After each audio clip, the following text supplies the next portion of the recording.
L'éruption volcanique des îles Tonga, ressentie jusque dans l'espace, et les chats capables de connaître les prénoms de leurs maîtres et congénères, voici le nouveau flash de la curiosité proposé par la rédaction de Ça m'intéresse.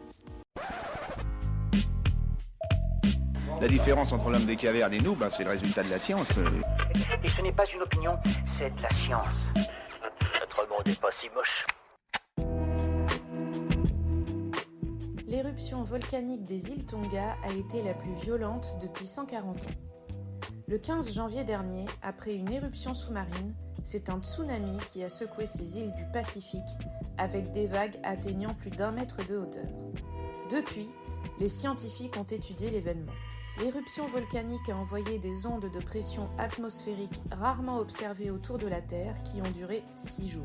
Dans un rapport communiqué par la NASA, l'agence spatiale indique que le volcan a envoyé des ondes de choc atmosphériques, des bangs soniques et des vagues de tsunami dans le monde entier. Aujourd'hui, les scientifiques découvrent que les effets du volcan ont également atteint l'espace. Ainsi, dans les heures qui ont suivi l'éruption, des vents à la vitesse d'un ouragan et des courants électriques inhabituels se sont formés dans l'ionosphère.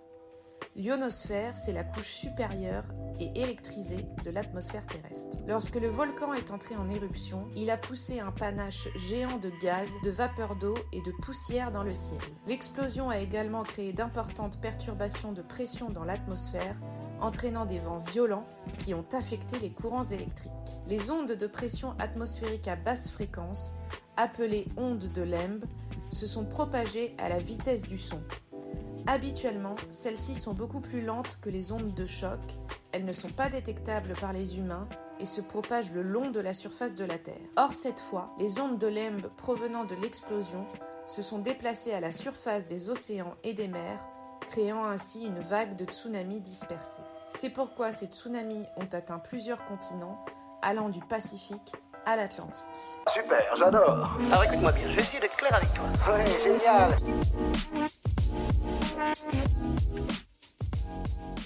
En apparence, le chat semble dédaigneux et ne semble pas s'intéresser aux conversations humaines. Mais il n'en est rien. Une nouvelle recherche, menée par des scientifiques japonais, suggère qu'en plus de connaître leur propre prénom, les chats mémorisent ceux des autres chats qu'ils connaissent.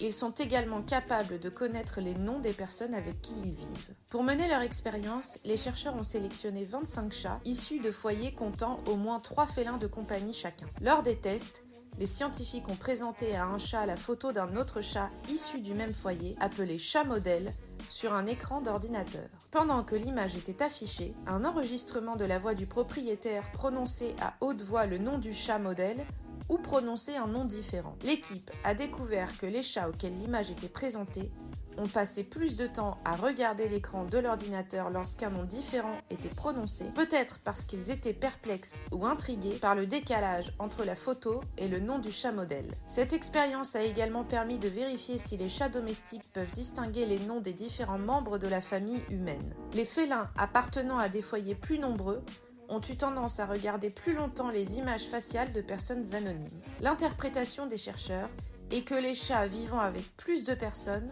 ont plus d'occasions d'entendre les noms utilisés que les chats vivant avec moins de personnes. Et vivre avec une famille plus longtemps augmenterait cette capacité. En d'autres termes, les chats pourraient apprendre des noms en observant les interactions entre humains. En revanche, les scientifiques admettent ne pas avoir pu déterminer ce mécanisme d'apprentissage des noms et des visages qui doit faire l'objet de futures recherches. Voilà, c'est tout pour aujourd'hui. On se retrouve bientôt pour un nouveau flash. En attendant, vous pouvez retrouver tous nos épisodes sur les plateformes de podcast Spotify, Deezer et Apple Podcast. Voilà. Il ne reste plus qu'à vous remercier de votre attention. Au revoir.